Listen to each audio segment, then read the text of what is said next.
তো দেখুন বন্ধুরা, সুপ্রভাত। সকালবেলা বৃষ্টি পড়ছে, যেহেতু কালকের এগুলো কাঁচা ছিল, তো এখন শুকিয়ে গেছে। ঘরে ফ্যানের নিচে দেওয়া ছিল, শুকিয়ে গেছে। তো এখন সব নিজে গুছাচ্ছে। দেখুন, সর্বপ্রথম কাজ ওর বাবার রুমালটা ভাঁজ করা। বাবার রুমালটা কত সুন্দর করে ভাঁজ করছে দেখুন। আবার নিজের প্যান্ট, কাঁথা, বাবার জামা সবাইকে ও গুছাবো দায়িত্ব নিয়েছে। বলছে ও সব কাজগুলো একা একা করবে। যে সব ফেলে দিয়েছে, আমার নাইটি ফেলে দিয়েছে, বাবার প্যান্ট, একটা সাদা কাপড়। বলছে আগে ওগুলো নিজেরগুলো ভাঁজ করবে, তারপরে বাবার করে তারপরে ও আমার জিনিসে হাত দেবে। দেখতে পাচ্ছেন কেমন দুষ্ট করেছে দেখুন আপনারা।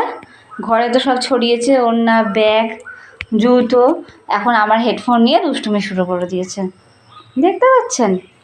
দেখুন, আমার হেডফোন নিয়ে দুষ্টুমি শুরু করে দিয়েছে। হেডফোনে টানছে, বলছি ভেঙে যাবে। ও বলছে কিচ্ছু হবে না, কিচ্ছু হবে না।